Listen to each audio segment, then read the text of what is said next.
Bonjour les gens, aujourd'hui nous allons jouer à Finding Teddy 2 qui, comme son nom l'indique très bien, est la suite de Finding Teddy. Alors pour ceux qui se souviendraient, j'avais fait une vidéo sur le premier Finding Teddy qui était plus ou moins un ersatz de jeu d'aventure point and click avec une petite touche d'originalité par-dessus, dans lequel on dirigeait une fillette qui avait perdu son ours en peluche dans une dimension un petit peu zarbi.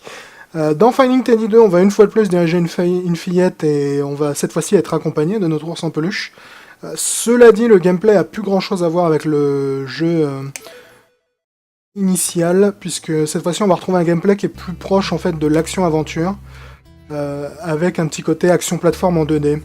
Donc pour vous montrer le jeu, comme vous pouvez voir, j'ai déjà une sauvegarde, mais pour vous montrer le jeu, je pense que je vais créer une nouvelle sauvegarde, c'est encore ce qui est le plus pratique. Et comme les développeurs m'ont demandé de pas trop vous spoiler sur le scénar, je pense qu'on va avancer jusqu'à ce que je considérerais comme la première étape importante du jeu, histoire de pas trop spoiler au-delà de ça. Comme le premier épisode, Finding Teddy va nous inviter évidemment dans une dimension un petit peu mystique, très très bizarre et très très jolie. Mais ça va pas être la même ambiance comme vous allez le voir. Alors Finding Teddy 2 commence avec cette espèce de petite mise en abîme assez rigolote. Ça se présente un peu comme une intro de jeu vidéo et en fait ça va se comprendre très bien une fois que j'aurai décidé de la zapper. Mais en fait cette longue intro qui dure peut-être un petit peu trop longtemps je dirais pour une intro pure texte, nous explique en fait les événements du premier épisode. Donc si jamais vous n'avez pas fait le premier jeu, l'écran qui défile là va vous résumer globalement ce qui s'est passé. Ça permet d'avoir un bon aperçu de l'aventure du premier jeu pour les gens qui ne l'auraient pas fait ou qui n'en auraient jamais entendu parler, donc ça nous résume tous ces événements-là. Alors je vais vous zapper le résumé du premier jeu parce que je pense que d'un point de vue vidéo, c'est peut-être pas très intéressant pour vous de le voir comme cela. Cela dit, si jamais vous décidez de jouer au jeu, je vous conseillerais de le lire parce que le scénar est assez intéressant et comme c'est un jeu qui est très discret d'un point de vue narratif, c'est quand même important d'avoir un petit résumé des événements parce que c'est pas au fil du jeu que vous allez avoir beaucoup de texte à lire. Donc je vais le zapper et vous allez voir la mise en abîme est assez jolie. Mais le zapper peut-être pas si jamais vous achetez le jeu lorsqu'il sortira. Donc là on découvre que l'on était en fait en train de jouer un jeu vidéo devant la télé. Derrière vous pouvez voir une figurine de Sangoku et Vegeta au passage, si vous êtes attentif. Et là malheureusement le courant est coupé. Donc notre héroïne ne va pas paniquer bien longtemps. Et comme tout enfant qui se respecte, va sortir un coutelas et un bouclier de son coffre à jouer. Donc c'est là que le jeu démarre. Je vais pas vous mentir, il y a une espèce d'intro, préface qui est assez longue dans Finding Teddy 2 avant que tu rentres vraiment dans le cœur du jeu. Donc comme vous pouvez le voir, Finding Teddy 2 se présente vraiment comme un jeu d'action plateforme en 2D. Notre héroïne répond au doigt et à l'œil avec la manette. On peut dasher, on peut marcher plus lentement, on peut mettre des coups d'épée comme cela. On peut mettre des coups d'épée après un dash, on peut mettre un coup d'épée vers le haut, on peut mettre un coup d'épée vers le bas. On dispose également du bouclier. Alors le bouclier n'est pas actif, en fait il est automatique, donc si l'on ne bouge pas et qu'un ennemi nous attaque au niveau du corps, on va bloquer automatiquement. S'il nous attaque au niveau des pieds, il faut se baisser évidemment pour le bloquer. Et plus tard on aura d'autres interactions, mais pour l'instant c'est à peu près tout ce à quoi j'ai accès. Donc là nous allons descendre dans la cave, aller chercher notre ours en peluche sur son piédestal. Ne me dites pas que vous ne gardez pas votre ours en peluche sur un piédestal. Et nous allons entrer dans cette porte qui va nous amener évidemment vers nos aventures grandioses. Donc là on va arriver plus ou moins sur ce que j'appellerais l'intro du jeu. C'est un petit côté un peu préparatoire au cœur du jeu. Qui va nous inviter dans le monde fantastique, mais il va encore falloir attendre d'atteindre ce que j'appellerais le hub du jeu, donc une espèce d'endroit central dans lequel on va revenir assez régulièrement, avant de réellement démarrer le jeu.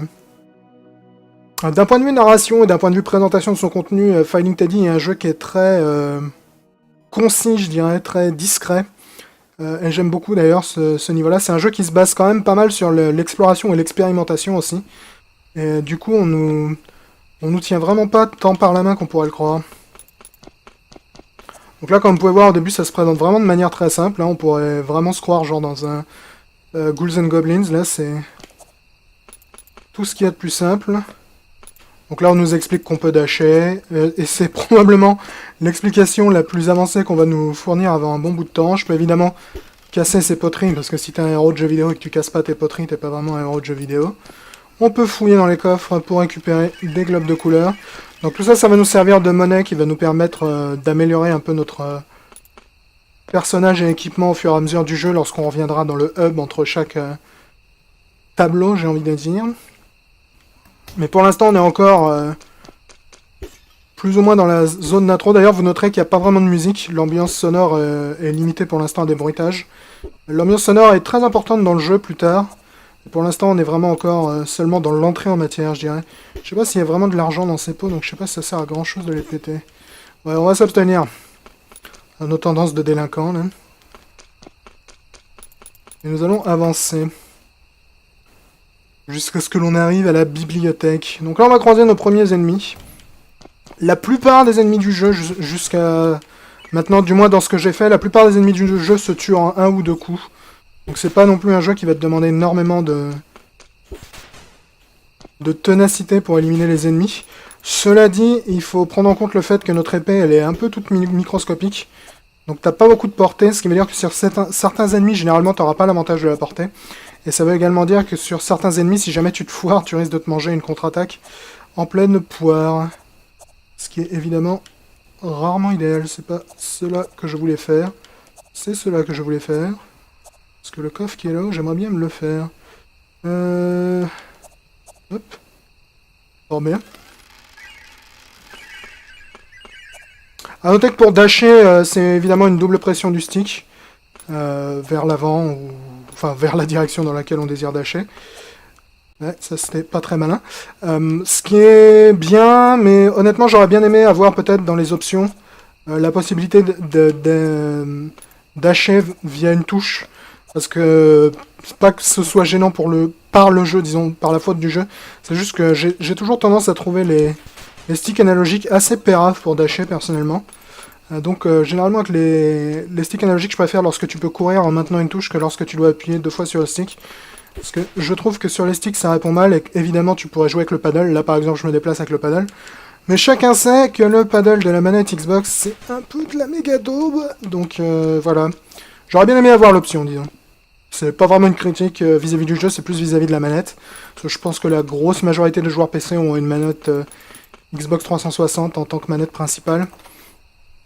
Donc j'aurais bien aimé avoir l'option. Salut toi, t'as l'air vachement sympathique. Et pas vachement sympathique, je veux dire vachement pas sympathique.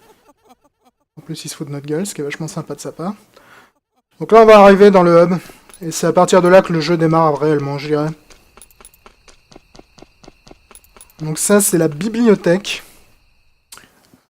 Qui va être assez utile parce que c'est à partir d'ici que l'on va circuler vers les mondes parallèles du jeu. Circuler dans un sens et dans l'autre d'ailleurs. J'irai là-haut après, on va déjà visiter un peu la bibliothèque. Vous noterez que la musique cette fois-ci a démarré, j'espère que vous l'entendez bien. La musique est assez bonne dans le jeu honnêtement. L'ambiance sonore est évidemment importante dans Finding Teddy. Car si vous vous souvenez bien dans le 1, il fallait assez régulièrement communiquer de manière musicale, n'est-ce pas, pour s'en sortir. Et c'est évidemment encore le cas dans le 2. Donc là, je vais me promener un peu dans la bibliothèque, puis après on va partir à l'aventure, à proprement parler. Parce que là, on est encore un petit peu en train de se promener. Vous noterez qu'il y a pas mal de circulation entre différents écrans, passer d'une porte à l'autre et ainsi de suite. C'est quelque chose qui va avoir son importance tout au fil du jeu. Puisqu'en fait, on va faire pas mal d'exploration et d'aller-retour dans le jeu. À ce niveau-là. Parce que on va, par exemple, croiser des obstacles qu'on pourra pas débloquer de base. Par exemple, celui-là, je ne sais pas encore comment vraiment le débloquer, vous voyez. Et peut-être qu'en revenant plus tard, après avoir obtenu quelque chose, je pourrais passer ici. C'est un de ces jeux qui t'encourage un petit peu à fouiller et à trifouiller jusqu'à ce que tu trouves tous les accès que tu peux trouver. Donc on va retourner en arrière, je vais aller me promener un peu à droite également. Il me semble que j'ai un livre à trouver aussi ici, et ensuite on va pouvoir partir à l'aventure. Je me rappelle plus trop où il est le livre. On verra.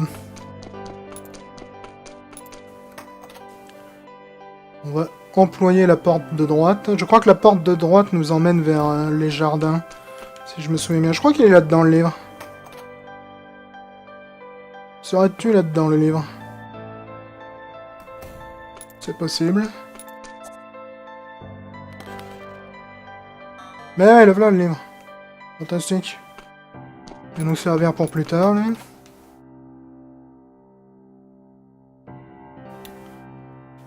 On va aller à droite. Je vais vous montrer la sortie vers les jardins et ensuite on va aller voyager interlivrementionnellement. Ce qui est absolument pas un mot que je viens d'inventer. Je crois que c'est par là la sortie vers les jardins. Si je me remémore bien. Il y a une porte verrouillée en bas. Pour l'ouvrir, il va falloir utiliser un code qu'on découvrira bien plus tard. Voilà, donc ça c'est la sortie vers les jardins. On peut pas encore y faire grand chose dans les jardins à ce stade du jeu, je pense. Voilà, parce que je crois que je ne peux pas passer outre cela qui est tombé dans l'eau dans ce jeu. Est fatal, car la madame ne sait pas nager. Enfin, c'est pas fatal, ça t'enlève un point de vie, mais... c'est un obstacle, quoi. Tu ne peux pas espérer traverser ça en faisant du dos crawlé. Donc là, on va se rendre à l'étage... qui est juste là, la petite porte bleue, pour aller nous promener dans notre premier vrai niveau. Donc comme je disais, il y a une petite entrée en matière qui est quand même relativement longue, parce que je considérerais pas que jusque-là on a réellement démarré le jeu en fait. Voilà, donc c'est à partir d'ici que je peux réellement démarrer le jeu. Je vais peut-être quand même passer par la porte là, pour vous montrer. Donc ça c'est une boutique... qui est en fait, à chaque coup qu'on va revenir, va nous permettre d'améliorer un peu certains trucs. En investissant les espèces de bouboules de couleur que je ramasse à chaque coup. Donc là par exemple, si je peux investir dans l'arme. Donc voilà, je vais filer des boules de couleur à notre ami le fantôme là. Donc on aurait tout droit sorti de Pac-Man. Et vous voyez, j'ai investi 62 sur 750. Donc il va y avoir un réel intérêt à revenir au hub entre chaque mission, ou du moins à chaque coup qu'on va nous le permettre. Hein, puisque c'est pas non plus... un système de voyage complètement libre auquel on va avoir accès. Donc ici, on va pouvoir entrer dans le livre, qui est là, et ça va être notre première réelle destination. C'est parti. Mon kiki. Donc là, nous allons entrer dans la forêt du Pharah, avec une ambiance, comme vous pouvez le voir, très fantasy. La musique ici est excellente. L'ambiance est vraiment assez particulière. Le jeu est vraiment bien foutu à ce niveau-là, comme le 1 l'était d'ailleurs. Au niveau de l'ambiance, le jeu est vraiment super bien fichu. Donc lui par exemple, si je le laisse attaquer, voilà, je le bloquais. Mais il a quand même l'avantage de la porter sur moi comme il utilise une lance. Donc faut pas non plus que j'aille trop l'embrouiller de près, sinon je risque de me faire démonter. Donc ici, globalement, pour l'instant, je ne sais pas encore quel est mon objectif. Bon, évidemment, moi je le sais parce que j'ai déjà fait le niveau, n'est-ce pas? Mais vous allez voir que l'exploration est assez intéressante. Oh, bah c'est bien joué ça. Tu me diras, ça sert à rien de remonter parce que l'objectif ici est de descendre. Mais en gros, ici, on va découvrir l'une des mécaniques les plus importantes du jeu. Je les aime pas, eux. Voilà, parce qu'ils dashent comme des porcs. Ils ont toujours une fâcheuse tendance à te faire bobo. Ces vilains garçons. Cela dit, le jeu est assez généreux sur les points de vie, donc... Donc là, j'ai trouvé un symbole, et les symboles vont avoir une importance capitale que vous découvrirez un petit peu plus tard. J'en ai que 2. Pas cool. Je veux le 3e. Merci. Vous noterez également là qu'en haut à droite, il y a un coffre qui est suspendu dans le vide. Mais je ne crois pas pouvoir le récupérer pour l'instant, donc on va s'abstenir. Donc d'ici là, il n'y a pas grand chose qui nous est expliqué. C'est au fur et à mesure que l'on va avancer dans le jeu et tomber sur des moyens, disons, de communiquer qu'on va comprendre ce qui est attendu de nous.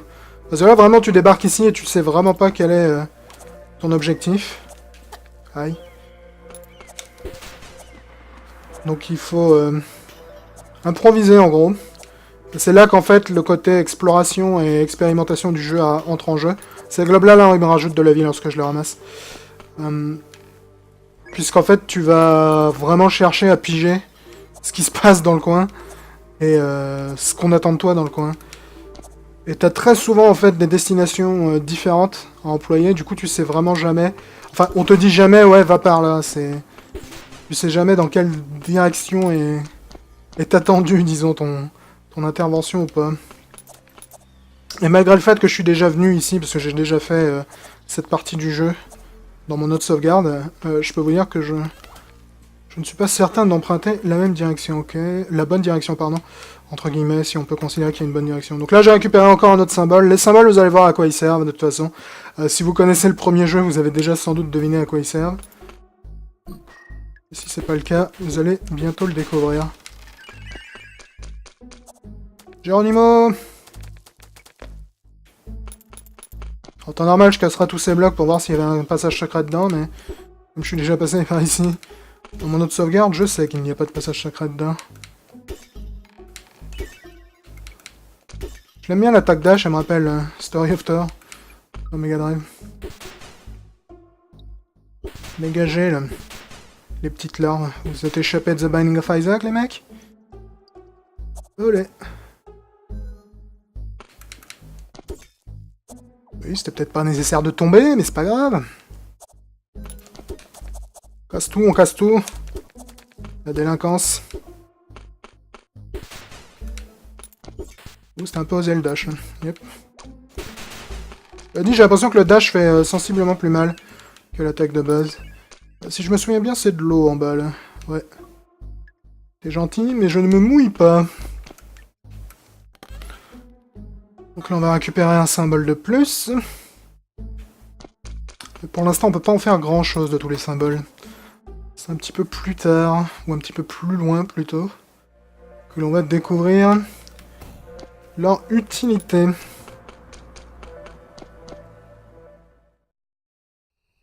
Ok, bah ça y est, c'est qu'on va découvrir leur utilité. Donc là, j'arrive un petit peu dans un village, où on va croiser ces espèces de bestioles un petit peu zarbi, là, qui ressemblent à des... Honnêtement, ils ressemblent à des noix avec de la bouche, et comme vous pouvez voir, ils me parlent avec des symboles, et lorsque je m'approche d'eux, en fait, je vais comprendre, en fait, ce qu'ils me racontent. Donc lui, par exemple, il me dit « Toi dire s'il te plaît à gardien », ce qui est un conseil très important pour la suite du jeu. Lui, il me dit « Toi dire passer à gardien », ce qui est également un conseil très utile pour la suite du jeu. Lui, il me dit « Moi, non, Ikaika ». Donc en gros, eux, lorsque je m'approche de leur village, je vais pouvoir apprendre la signification de plein de symboles, et ça va m'être très utile, parce qu'à terme, il va falloir que j'utilise ces symboles pour communiquer avec le reste du monde. Un peu comme c'était le cas d'ailleurs dans le premier Finding Teddy. Donc on va amasser de plus en plus de symboles pour former un alphabet, si vous voulez. Et cet alphabet, on va l'utiliser avec un outil que je vais pas tarder à récupérer d'ailleurs. Et on va se servir de tout ça pour communiquer avec le monde. Notamment déverrouiller des portes, parler avec certains personnages et ainsi de suite. Voilà, j'ai récupéré un symbole de plus. Il faut que j'aille récupérer le jouet qui me permet de me servir des symboles aussi. Il est juste en bas. On va quand même visiter toutes les maisons avant. Je sais pas si on peut vraiment parler de maisons, c'est des arbres, mais bon, c'est pas grave. Toi, si je me souviens bien, tu veux que je te récupère un caillou. Yep, toi, trouver gemme. Il veut une gemme pour sa super statue. Il m'a l'air d'avoir quelque chose à compenser, jeune homme. Donc sa gemme, si je me souviens bien, elle est à gauche. On ira la chercher tout à l'heure. Je vais avant tout aller visiter la maison qui est à l'étage, là. Yop là. Je me rappelle plus si elle est à gauche en haut ou à gauche en bas, par contre, la gemme. Lui, je crois qu'il a juste à me dire qu'il veut chanter une luciole. Ça peut paraître tout à fait superflu, leur dialogue, mais en fait, à chaque coup qu'ils te donnent un mot dont ils se sont jamais servis auparavant, ça t'apprend un mot, donc ça va te permettre d'enrichir ton vocabulaire au fur et à mesure. Grâce à ce jouet qui est caché là. Voilà, qui est sans doute l'outil le plus important du jeu. Donc le Musicom, lorsque je l'ouvre, voilà les symboles que j'ai récupérés pour l'instant. Donc en appuyant là-dessus, voilà, je vais m'exprimer dans leur langage un peu zarbi. Et grâce au lexicom, en fait, je vais apprendre des mots. Donc là, c'est tous les mots que j'ai appris pour l'instant. Donc j'ai appris s'il te plaît, toi, chanter, trouver, encore, gardien, luciole, baie, non, j'aime, dire passer moi.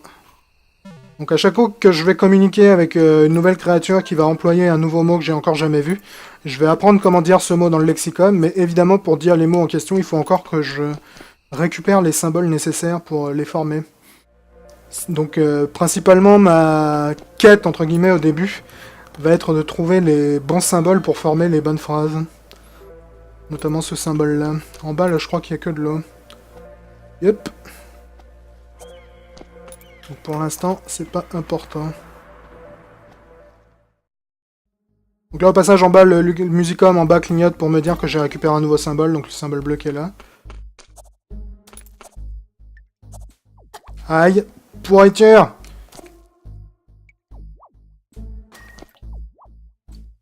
Je les hais ces monstres. Tiens, mange. Pas permis de faire tomber les gens dans le trou comme ça. Déjà que j'ai du mal à faire des sauces et en plus tu me pousses quand je tombe. Ici on va récupérer la gemme pour notre ami Billy. Le passage ici c'est extrêmement coloré et joyeux comme vous pouvez le voir. J'ai pas vraiment d'explication pour ça mais... Voilà, donc si vous vous souvenez, notre ami qui était en train de sculpter une magnifique statue tout à l'heure nous a demandé de lui ramener une gemme, donc on va lui ramener ça. Ce qui devrait lui plaire, je pense. J'ose espérer, du moins. Je sais pas pourquoi j'essaye de t'attaquer de face à chaque fois, toi, vaut mieux te taper sur la tête. Oui, se jeter dans le trou, c'était une riche idée, une fois de plus. Les sauts sont pas difficiles, hein. C'est juste que, comme vous le savez sans doute déjà, si vous avez regardé au moins une vidéo de moi sur cette chaîne YouTube, je suis très mauvais dès que la gravité est impliquée dans les jeux vidéo. Donc là, on a récupéré la gemme qu'on va aller filer à Billy, qui, il me semble, était dans l'arbre de droite, là. Faut que j'aille également voir ce qu'il y a en haut à gauche, et ensuite, faut peut-être que j'aille revoir à droite. Ouais, donc toi, on va te filer ta gemme, mec. Parce que t'aimes les gemmes. Moi aussi, j'aime les gemmes, mec. Fort bien. Donc là, il nous a appris un nouveau mot. Il nous a appris qu'il fallait dire ouvrir à une porte également, donc une information importante, et également un nouveau mot. Donc tout cela va être très important à terme. Il faut bien faire attention à ce qu'il te raconte au passage, parce qu'il faut s'en souvenir. Le jeu va pas te rappeler, lorsque tu seras devant l'obstacle en question, de ce qu'il faut faire. Il faudra vraiment te souvenir de ce que tel mec t'a dit. Donc là, par exemple, lorsque ils me disent dis passer à gardien, il faut que je me souvienne de dire passer au gardien. Lorsqu'ils me disent qu'il faut dire ouvrir à la porte, il faut que je me souvienne qu'il faut dire ouvrir à la porte. Donc tout ça, c'est assez important. Cela dit, généralement, les commandes sont suffisamment logiques pour qu'il n'y ait pas besoin non plus de se creuser les méninges pendant 50 ans, mais c'est quand même important. Notamment lorsque le gardien te demande le mot magique, il faut se souvenir du mot magique. Alors, je crois qu'il est désormais temps de... Je l'aime bien, lui, il me dit bonjour à chaque fois que je le passe, je le trouve très sympathique comme garçon.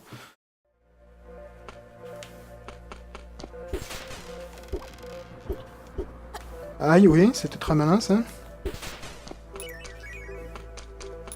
Bon, c'est par là, faut que je fasse gaffe, j'ai perdu un peu beaucoup de vie, là, quand même.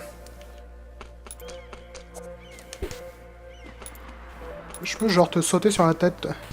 Ah, tu kiffes, hein? Tu kiffes qu'on te saute sur la tête. Je crois qu'ici, je peux en récupérer de la vie.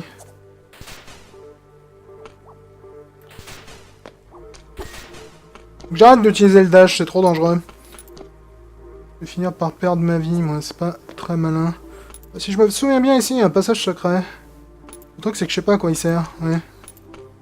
Il m'emmène dans une pièce bizarre où j'entends de la musique, mais j'ai pas encore bien capté ce qu'il fallait faire, là. Voilà. Je sais pas trop à quoi ça sert, ça. Si on attend, t'entends un message. Voilà.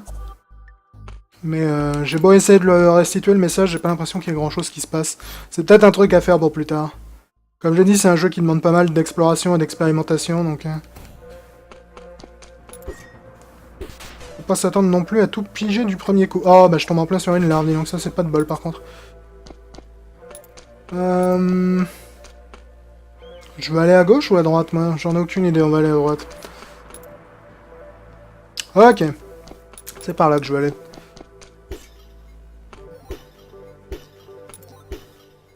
Fort bien. Donc là, je me retrouve devant la porte. Tout à l'heure, mon pote, le petit bestiau de la forêt, m'a dit dit ouvrir la porte. Donc on va aller dans notre lexicon, on va chercher ouvrir.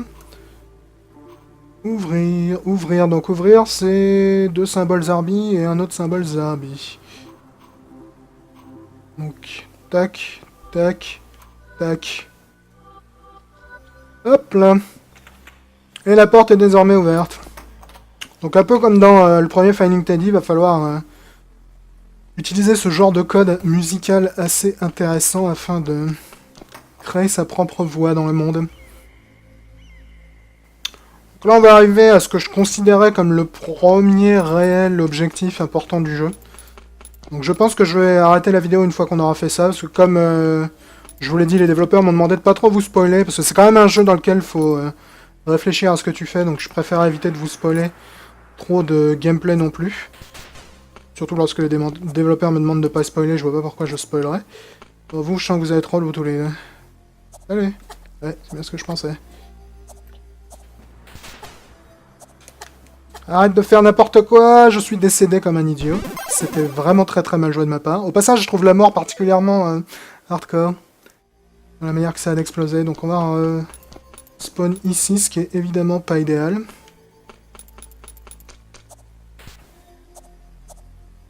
Cela dit, je crois que je peux avoir accès à un raccourci en passant par là. Ça me ramène près du village, je crois. Si je me souviens bien. Yep. Et voilà un raccourci extrêmement rapide. Putain, mon sens de l'orientation, pour une fois, qui me fait pas tomber. Je suis surprise et mal entendu. Donc ouais, comme je disais, pour éviter de vous spoiler, je vais pas non plus jouer pendant 1 heure. Mais je vais vous montrer, on va aller jusqu'au gardien. Et je pense que ça suffira largement pour vous faire comprendre les bases de ce jeu, que je trouve vraiment très prometteur, honnêtement. Je suis assez fan des jeux comme ça qui te lâchent un petit peu dans un environnement hostile. Quoique hostile, c'est peut-être pas le mot qualifié. Quoique je dis ça, je viens de mourir bêtement, donc c'est peut-être tout à fait le mot qualifié, en fait, hostile. Je suis assez fan des jeux qui, comme ça, te lâchent dans un environnement sans trop t'expliquer ce qui est attendu de toi, en espérant que tu te sortes les doigts du fondement pour découvrir un peu un moyen de t'en sortir. C'est vraiment un style de narration que j'apprécie beaucoup, ce style de jeu. Que ce soit dans le genre plateforme ou pas, d'ailleurs. Non, je refuse. L'oiseau, tu veux pas genre aller voir ailleurs si j'y suis, mec? Parce que j'ai une attaque spéciale vers le haut si jamais tu cherches les ennuis. Fais gaffe à toi, vieux. Je n'ai absolument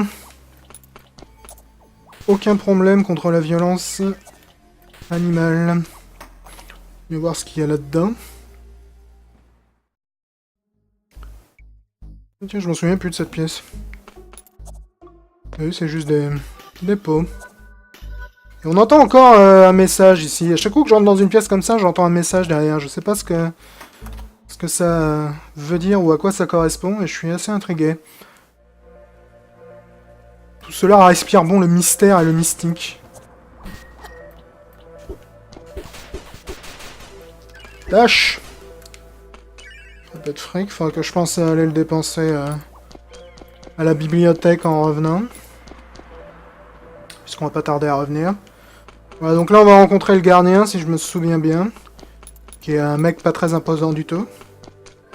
Voilà, donc lui il nous dit moi gardien, toi vouloir quoi?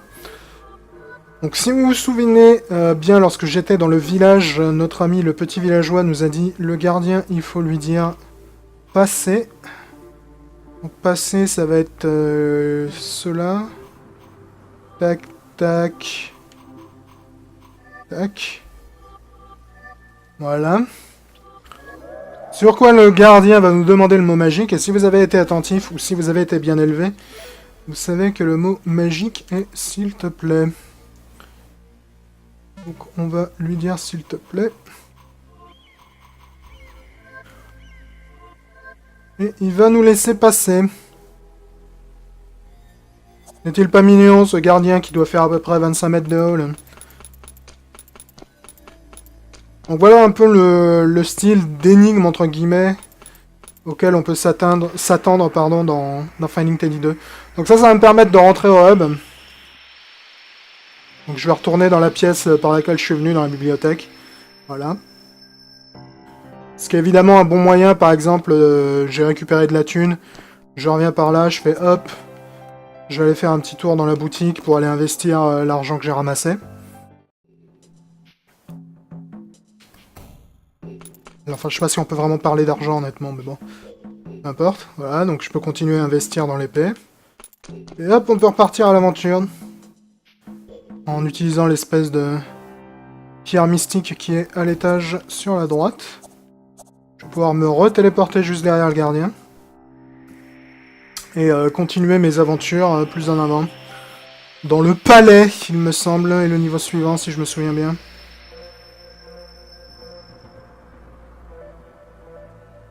Voilà, atterrissage. Et par là, je crois que c'était le palais. Yep, voilà.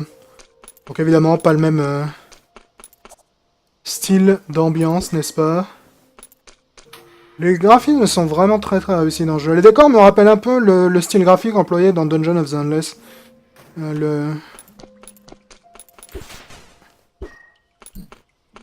Y'a que moi qui ai le droit de me servir d'un bouclier dans ce jeu, mec. Et eux, ils me rappellent les monstres que j'aimais vraiment pas dans Shovel Knight.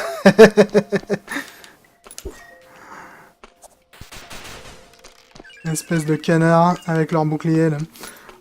Mais ouais, le jeu, d'un point de vue graphique ou d'un point de vue musical, est vraiment super réussi, je trouve. L'ambiance est vraiment assez unique, c'est assez curieux comme ambiance, je dirais. Et je trouve que ça se marie très bien au style de jeu basé sur l'expérimentation et la découverte. Ce que j'apprécie beaucoup, je dois dire. Vraiment, j'accroche vraiment pas mal au jeu, je dois dire. Je vais probablement m'arrêter pas tard, là, parce que j'avais dit que j'allais m'arrêter au gardien, et je continue malgré tout. Et c'est vraiment un jeu que je trouve très sympathique, Finding Teddy. Ça a vraiment pas grand chose à voir avec le premier épisode d'un point de vue gameplay. Mais tu retrouves un peu le même sentiment d'exploration bizarre et surtout de monde globalement inexpliqué. Et je trouve qu'ils ont vraiment fait du très joli taf sur le jeu. Le jeu est très joli, le gameplay répond vraiment au doigt et à l'œil. Elle est super aisée à contrôler, notre héroïne. Il n'y a pas de problème à ce niveau-là. C'est vraiment un jeu très très cool. Et j'aime bien l'ambiance visuelle et j'aime bien l'ambiance audio. Donc j'ai vraiment pas grand chose à lui reprocher à ce niveau-là. Je crois que le jeu, au moment où cette vidéo sera mise en ligne, le jeu ne sera pas encore disponible. Mais je vous mettrai quand même un lien sous la vidéo vers l'endroit où vous pourrez vous le procurer lorsque le jeu sera sorti. Honnêtement, personnellement, je suis assez conquis par le truc. Je dois avouer que c'est le genre de jeu dans lequel je vais passer 300 ans à faire absolument rien parce que je suis très mauvais. Mais j'apprécie beaucoup ce style un peu d'exploration. Et puis j'aime bien les jeux qui te forcent un petit peu à tester et à réfléchir, où tout ne t'est pas expliqué nécessairement noir sur blanc, disons. Où t'as besoin de découvrir et de chercher toi-même avant de voir pointer une quelconque solution. Ouais, grimper par là, ça me sert pas à grand chose, j'ai pas de clé. Olé! Tombe bien, toi, j'avais besoin d'un trampoline. Ta tête fera tout à fait l'affaire. Donc voilà, c'était mes premières impressions rigoureusement positives sur Finding Teddy 2. C'est un jeu particulier, je suis pas certain que ça s'adressera vraiment à tout le monde, parce que c'est vraiment un jeu dont la narration et le mode, disons, de présentation du gameplay est quand même assez particulier, donc je sais pas si ça plaira à tout le monde, malgré son côté très classique de jeu de plateforme, action en 2D, c'est quand même plus un jeu d'aventure, je dirais, et de découverte, parce qu'honnêtement, les combats ont quand même un aspect assez mineur dans le gameplay, mine de rien, c'est vraiment plus le côté trouver ton chemin et trouver le moyen, surtout, d'avancer qui est important dans le jeu. Donc je sais pas si ça plaira nécessairement à beaucoup de monde, mais personnellement, ça me plaît. Vraiment, depuis Dark Souls 2, je dois dire que je suis toujours très friand de tous les jeux qui te lâchent dans un bled malfamé et te disent vas-y, démerde-toi mec, fais-toi plaisir. C'est vraiment quelque chose que j'apprécie bien, et je dois dire que Finding Teddy 2 est un excellent exemple de ce concept de game design à ce niveau-là. Alors après, évidemment, je vais pas comparer magnifique petit jeu d'action plateforme en 2D avec une fillette et son ours en peluche à Dark Souls 2, Mais quelque part, dans la logique de game design, tu retrouves quand même certains points communs, je dirais. Et je trouve personnellement que c'est une excellente chose. Cela dit, tout le monde sera peut-être pas d'accord. Mais c'est vrai que si vous cherchez un jeu de ce type qui soit peut-être pas hyper générique ou classique, je pense que c'est un excellent choix. Tu veux pas te retourner, Bob? Je te mettrais bien un coup de couteau dans le dos, genre discret. Si tu veux. Est-ce que je peux pas te passer au-dessus, là? Shit, j'en ai pas profité. Oh, t'es un peu gênant, mec. Oui, je pourrais te chanter une chanson, mais tu vas pas vraiment vouloir. Donc voilà, c'était mes premières impressions sur Finding Teddy 2. J'espère que ça vous a plu et ou que ça vous a appris quelque chose, comme d'habitude. Et je vous dis ciao à tous. Ça va se comprendre très bien une fois que j'aurai décidé de la zapper. Mais en fait, cette longue intro, qui dure peut-être un petit peu trop longtemps, je dirais, pour une intro pure texte, nous explique en fait les événements du premier épisode. Donc si jamais vous n'avez pas fait le premier jeu, l'écran qui défile là va vous résumer globalement ce qui s'est passé. Ça permet d'avoir un bon aperçu de l'aventure du premier jeu pour les gens qui ne l'auraient pas fait ou qui n'en auraient jamais entendu parler. Donc ça nous résume tous ces événements là. Alors je vais vous zapper le résumé du premier jeu parce que je pense que d'un point de vue vidéo c'est peut-être pas très intéressant pour vous de le voir comme cela. Cela dit, si jamais vous décidez de jouer au jeu, je vous conseillerais de le lire parce que le scénar est assez intéressant et comme c'est un jeu qui est très discret d'un point de vue narratif, c'est quand même important d'avoir un petit résumé des événements parce que c'est pas au fil du jeu que vous allez avoir beaucoup de texte à lire. Donc je vais le zapper et vous allez voir la mise en abîme est assez jolie, mais le zapper peut-être pas si jamais vous achetez le jeu lorsqu'il sortira. Donc là on découvre que l'on était en fait en train de jouer un jeu vidéo devant la télé. Derrière vous pouvez voir une figurine de Sangoku et Vegeta au passage, si vous êtes attentif. Et là, malheureusement, le courant est coupé. Donc notre héroïne ne va pas paniquer bien longtemps. Et comme tout enfant qui se respecte, va sortir un coutelas et un bout. Bonjour les gens, aujourd'hui nous allons jouer à Finding Teddy 2, qui, comme son nom l'indique très bien, est la suite de Finding Teddy. Alors pour ceux qui se souviendraient, j'avais fait une vidéo sur le premier Finding Teddy, qui était plus ou moins un ersatz de jeu d'aventure point and click, avec une petite touche d'originalité par-dessus, dans lequel on dirigeait une fillette qui avait perdu son ours en peluche dans une dimension un petit peu zarbi. Dans Finding Teddy 2, on va une fois de plus diriger une fillette et on va cette fois-ci être accompagné de notre ours en peluche. Cela dit, le gameplay a plus grand-chose à voir avec le jeu initial, puisque cette fois-ci on va retrouver un gameplay qui est plus proche en fait de l'action-aventure, avec un petit côté action-plateforme en 2D. Donc pour vous montrer le jeu, comme vous pouvez voir, j'ai déjà une sauvegarde, mais pour vous montrer le jeu, je pense que je vais créer une nouvelle sauvegarde, c'est encore ce qui est le plus pratique. Et comme les développeurs m'ont demandé de pas trop vous spoiler sur le scénar, je pense qu'on va avancer jusqu'à ce que je considérerais comme la première étape importante du jeu, histoire de pas trop spoiler au-delà de ça. Comme le premier épisode, Finding Teddy va nous inviter évidemment dans une dimension un petit peu mystique, très très bizarre et très très jolie. Mais ça va pas être la même ambiance comme vous allez le voir. Alors Finding Teddy 2 commence avec cette espèce de petite mise en abîme assez rigolote. Ça se présente un peu comme une intro de jeu vidéo et en fait ça s'est limité pour l'instant à des bruitages. L'ambiance sonore est très importante dans le jeu plus tard. Et pour l'instant on est vraiment encore seulement dans l'entrée en matière, je dirais. Je sais pas s'il y a vraiment de l'argent dans ces pots, donc je sais pas si ça sert à grand chose de les péter. Ouais, on va s'abstenir. À nos tendances de délinquants là. Et nous allons avancer. Jusqu'à ce que l'on arrive à la bibliothèque. Donc là, on va croiser nos premiers ennemis. La plupart des ennemis du jeu, jusqu'à maintenant, du moins dans ce que j'ai fait, la plupart des ennemis du jeu se tuent en un ou deux coups. Donc c'est pas non plus un jeu qui va te demander énormément de ténacité pour éliminer les ennemis. Cela dit, il faut prendre en compte le fait que notre épée, elle est un peu toute microscopique. Donc t'as pas beaucoup de portée, ce qui veut dire que sur certains ennemis, généralement, t'auras pas l'avantage de la portée. Et ça veut également dire que sur certains ennemis, si jamais tu te foires, tu risques de te manger une contre-attaque en pleine poire. Ce qui est évidemment rarement idéal. C'est pas cela que je voulais faire. C'est cela que je voulais faire. Parce que le coffre qui est là-haut, j'aimerais bien me le faire. Hop. Oh bien. A noter que pour dasher, c'est évidemment une double pression du stick. Vers l'avant, ou enfin vers la direction dans laquelle on désire dasher. Vous inviter dans le monde fantastique, mais il va encore falloir attendre d'atteindre ce que j'appellerais le hub du jeu, donc une espèce d'endroit central dans lequel on va revenir assez régulièrement, avant de réellement démarrer le jeu. D'un point de vue narration et d'un point de vue présentation de son contenu, Finding Teddy est un jeu qui est très concis, je dirais, très discret. Et j'aime beaucoup d'ailleurs ce niveau-là. C'est un jeu qui se base quand même pas mal sur l'exploration et l'expérimentation aussi. Et du coup, on nous tient vraiment pas tant par la main qu'on pourrait le croire.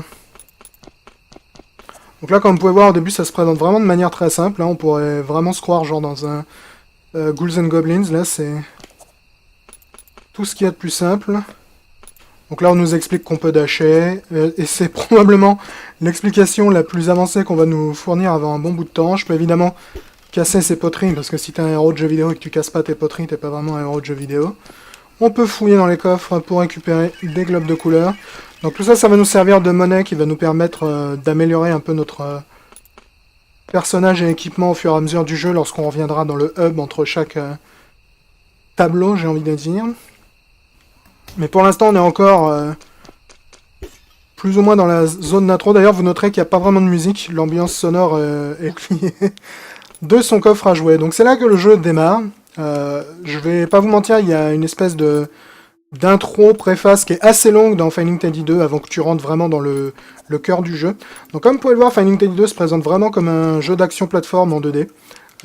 Notre héroïne répond au doigt et à l'œil avec la manette. On peut dasher, on peut marcher plus lentement, on peut mettre des coups d'épée comme cela, on peut mettre des coups d'épée après un dash, on peut mettre un coup d'épée vers le haut, on peut mettre un coup d'épée vers le bas. On dispose également du bouclier. Alors le bouclier n'est pas actif, en fait il est automatique, donc si l'on ne bouge pas et qu'un ennemi nous attaque au niveau du corps, on va bloquer automatiquement. S'il nous attaque au niveau des pieds, il faut se baisser évidemment pour le bloquer. Et plus tard on aura d'autres interactions, mais pour l'instant c'est à peu près tout ce à quoi j'ai accès.